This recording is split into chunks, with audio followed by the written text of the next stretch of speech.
Olá, voltamos com o programa Notícia de Frente, são 7 horas e 1 minutinho e eu vou chamar novamente ao vivo aqui o repórter Oliveira Júnior para dizer para a gente que tem uma decisão do STF em relação ao deputado federal José Medeiros. É isso mesmo, Oliveira Júnior? Quais são as informações do STF envolvendo o deputado federal José Medeiros?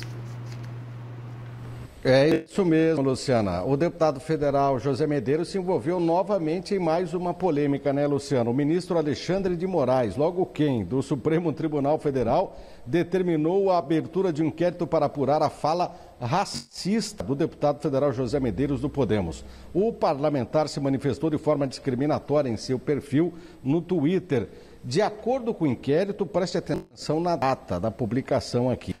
No dia 25 de fevereiro desse ano, lá no começo do ano, Medeiros chamou de, abre aspas, mulamba, uma cidadã que defendeu a abertura de uma comissão parlamentar de inquérito, uma CPI, para apurar a postura de políticos durante a pandemia da Covid-19. O parlamentar retrucou a opinião da mulher, dizendo, mulamba, vai atrás de voto, não vai levar não. O Ministério Público ainda defendeu que Medeiros utilizou um termo racista e, em nota, o deputado federal José Medeiros afirma que não teve acesso aos autos e não foi notificado. No entanto, esclarece que a resposta em sua rede social estava em contexto de discussão política com o deputado Orlando Silva, tanto que o foco central é a necessidade de votos para a reeleição. A expressão mulamba usada se referia no sentido figurado, segundo ele, a pessoa indecisa que titubeia sem determinação e firmeza de caráter. No caso, uma pessoa que chama sem provas um presidente da República de assassino.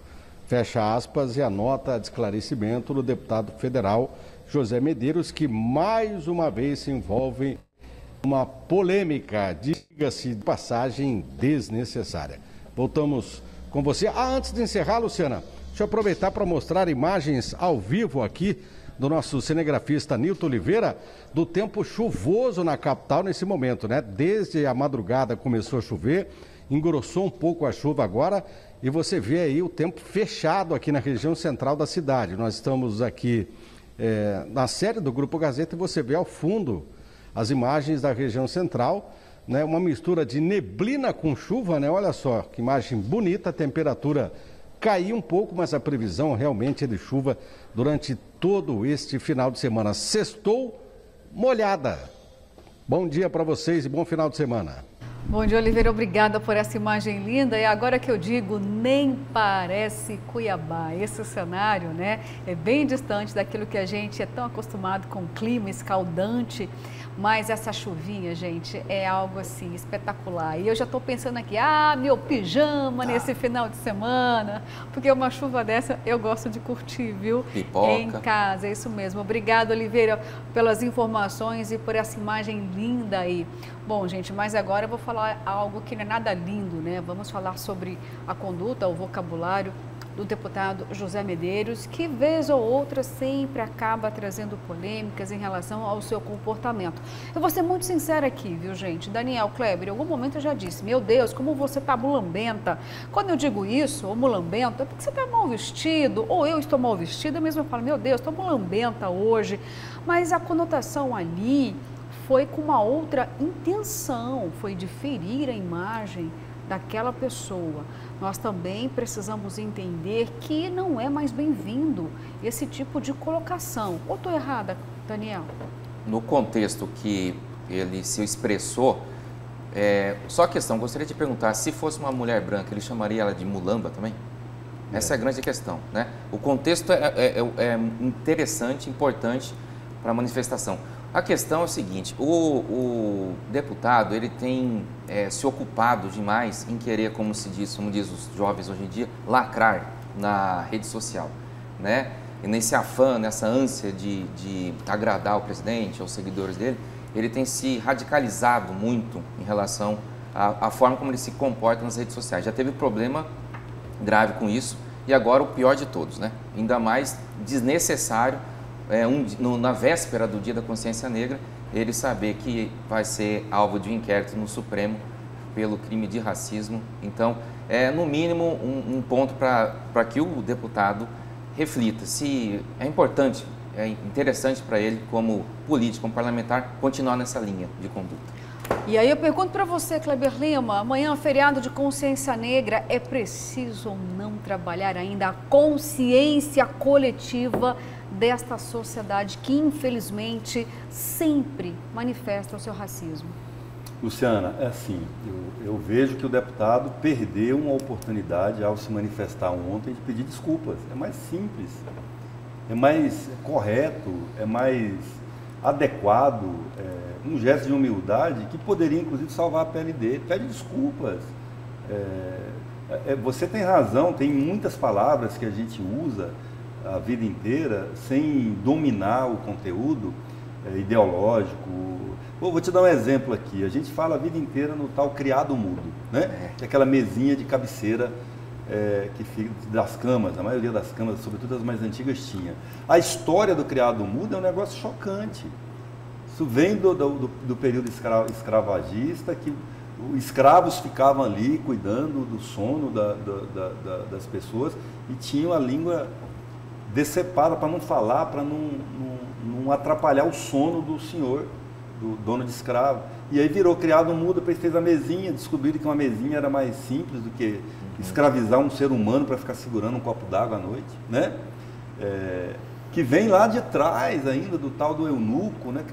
Que botavam escravos para cuidar das mulheres e aí castravam os escravos para eles não oferecerem nenhum risco à integridade das mulheres daquela época. E isso vai sendo aculturado, as pessoas vão falando, vão perdendo a memória do significado das palavras. Eu mesmo usei aqui um dia, me arrependi, vou aproveitar o momento para pedir desculpas à Associação dos Cabos e Sargentos, quando o presidente esteve aqui, que ele almoçou lá na sede da Associação dos Sargentos, né?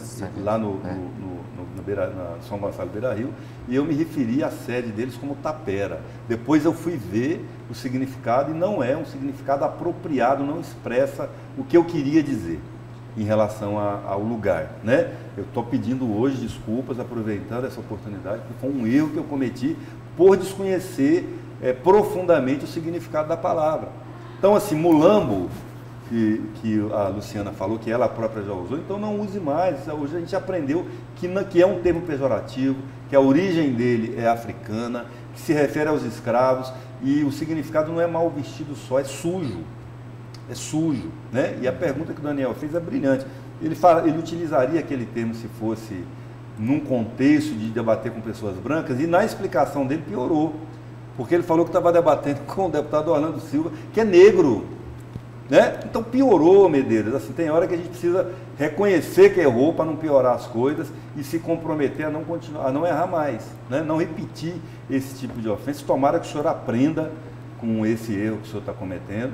É o que eu sinceramente espero. Eu acho que o Medeiros é uma boa pessoa, uma pessoa que, assim, hoje ele está amadurecendo politicamente. Ele chegou ao Senado, Daniel e Luciana, assim, meio como um cachorro caído do caminhão, né? Porque ele era suplente do Pedro Táxi, quando ninguém queria ser, porque ninguém acreditava que o Pedro Táxi tivesse qualquer possibilidade de ganhar aquela eleição para o Senado, né? Aí, pega isso, põe ele aí. Ele foi.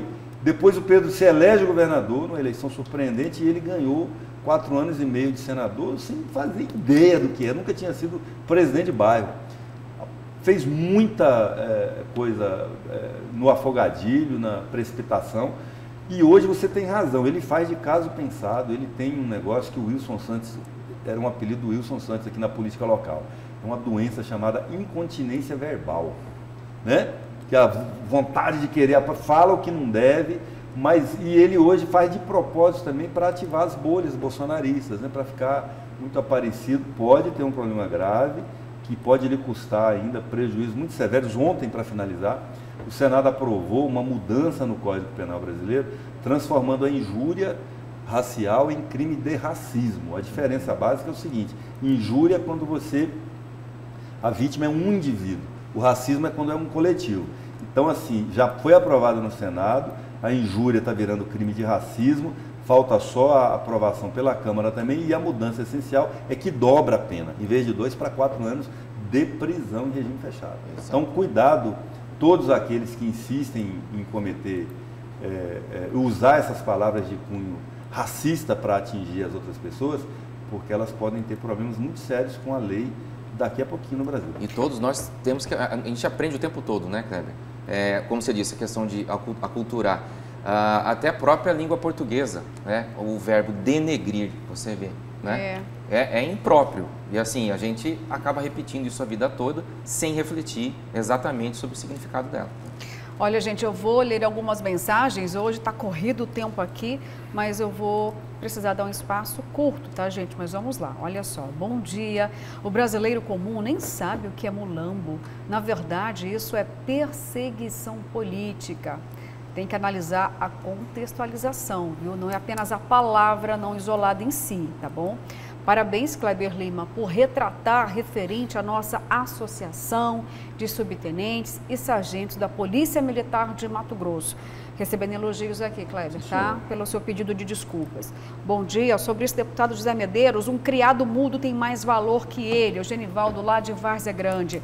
Bom dia, bancada. Mulambo é um termo que surgiu na Angola. Na época da escravatura, os angolanos vieram para o Brasil e eles eram chamados de mulambos pelos senhores de engenho, os patrões das fazendas. Mulambo era utilizado pois os escravos usavam roupas maltrapilhas, sujas, velhas, e mesmo após o fim da escravidão, algumas palavras das raízes africanas se mantiveram, como mulambo. É o Amarildo aqui, lá do bairro Santa Marta. Bom, gente, então fica aí a avaliação de alguns telespectadores em relação a essa polêmica envolvendo o deputado federal José Medeiros. Bom, mas agora eu vou mudar de assunto, porque preciso falar aqui da premiação de 15 municípios, com um total de R$ 1.800.000 para aqueles municípios que mais imunizaram a sua população contra a Covid-19 e também contra as influenzas. Roda aí o VT. O secretário de Saúde do Estado, Gilberto Figueiredo, o governador Mauro Mendes, o presidente da Assembleia Legislativa, o deputado Max Russi, secretários de Saúde e prefeitos dos municípios contemplados estavam com o sentimento de dever cumprido em favor da vida, diante do trabalho dos gestores na ampliação da cobertura vacinal contra a Covid-19 e influenza. No total, 15 municípios foram premiados, somando o total de R$ 1.800.000. A divisão ocorreu por número de habitantes dos municípios, começando com aqueles com menos de 5.000 habitantes e os acima de 60.000. Planalto da Serra recebeu um cheque de R$ 60.000 por alcançar o primeiro no ranking de imunização entre as cidades com menos de 5.000 habitantes. Os maiores valores, de 300.000, contemplaram os municípios maiores, como Rondonópolis, que tem mais de 60.000 habitantes. O secretário de Saúde de lá reforça as ações realizadas. Foi fundamental o apoio da população. A população rodonopolitana entendeu a necessidade de se imunizar. Nossas equipes esteve prontas, esteve preparadas para levar essas vacinas à população. Nós já ultrapassamos 98% da população vacinável com a primeira dose, 70% das pessoas vacinadas com a segunda dose. Estamos avançando em números altos a terceira dose, inclusive podendo ser a primeira cidade do Mato Grosso a iniciar a terceira dose a toda a população acima de 18 anos. Então, nós agradecemos também muito ao apoio da população que entendeu a importância de se vacinar, de se preservar, de se cuidar, de tomar essa dose de esperança que é a vacina. A prefeita de Jaciara também celebrou o prêmio com cobertura vacinal acima de 90%. Eu acredito que é um trabalho em equipe muito bem feito, né, de comprometimento de todas as pessoas que trabalham diretamente, dos PSF, do setor de vacinação.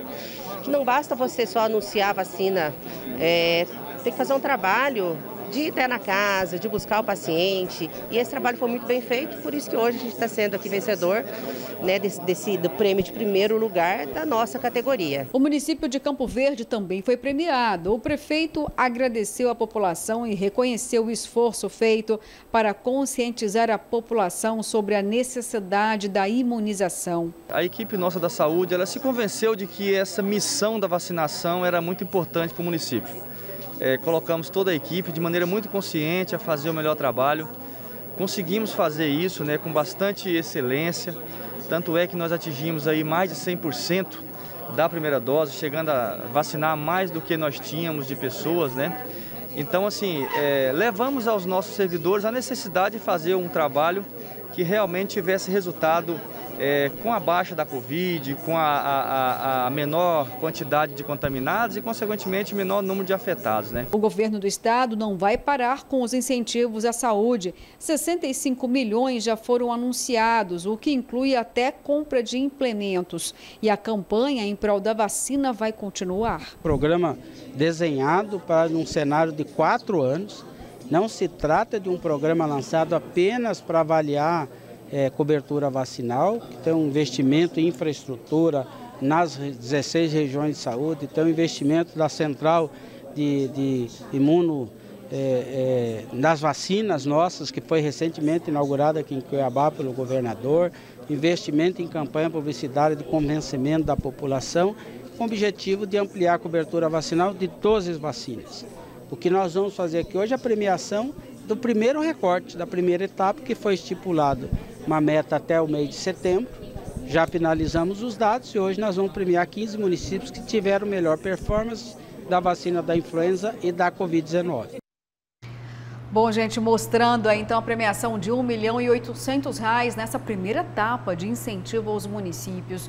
E é importante a gente até pontuar aqui, Daniel, olha só, é claro que o governo está trabalhando, está fazendo o papel dele, quer incentivar a imunização. Por um lado, a gente tem duas óticas aí, poxa, o governo precisa fazer uma campanha de premiação para que as pessoas se imunizem. É preciso fazer que os prefeitos façam essas ações, pedindo, pelo amor de Deus, se vacine, proteja a sua vida, tenha consciência coletiva. E aí o governo acabou encontrando uma alternativa para tentar incentivar os gestores a trabalharem ainda mais, Daniel. Tem esses dois lados, né? Tem. O ideal seria que não precisasse desse tipo de iniciativa, mas foi necessário. Ontem o secretário Gilberto esteve aqui e ele disse da instituição dessa questão da meritocracia para estimular a vacinação nos municípios. Foi importante sim, porque, como ele mesmo disse e reiterou agora no VT, houve uma queda, uma redução geral, não só da vacinação do Covid, mas para outros tipos de gripe, né? E algo assim bem comum no Brasil, que sempre foi muito adepto, né, da vacinação. Então houve essa redução, essa queda, tem esse questionamento de uma pequena parcela da população ainda em relação à vacina. Então foi importante essa iniciativa do governo do estado, instituindo um prêmio em dinheiro para os municípios que tiveram aí, foram turbinados, teve esse incentivo maior a conseguir vacinar e alcançar esse prêmio. Foi importante mesmo essa iniciativa.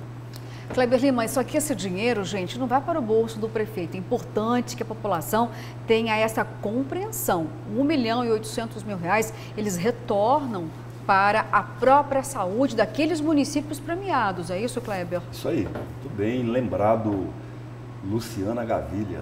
É o seguinte, ontem a gente perguntou aqui para o secretário por que Cuiabá e Várzea Grande, que são os maiores municípios do estado, ficaram de fora dessa premiação. Ele até mandou na hora aqui um link lá do ranking, né? E que a gente não deu tempo de ver na hora, mas eu fui ver isso à tarde.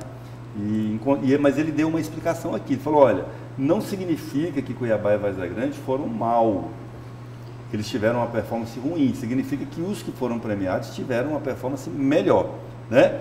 E eu fui verificar depois, 10 municípios com populações acima de 60 mil pessoas, habitantes, se inscreveram, porque eles é voluntário, né? O município participa se quiser, não é todos os 141 municípios que participam do programa. 10 municípios de grande porte, para a nossa realidade, participaram. Cuiabá ficou em oitavo lugar, e Várzea Grande ficou em último, em 10º lugar.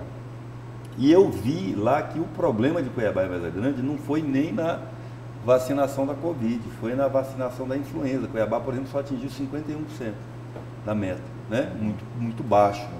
E Várzea Grande, 60 e poucos %. Foi o que segurou a performance de Cuiabá e Várzea Grande. E nessa segunda etapa que vem ocorrer em janeiro, vão ser quase 10, né? Em torno de 10 vacinas diferentes. Então, as prefeituras que quiserem melhorar a performance vão ter que se esforçar mais no atacado. É a multivacinação. Multivacinação. Isso.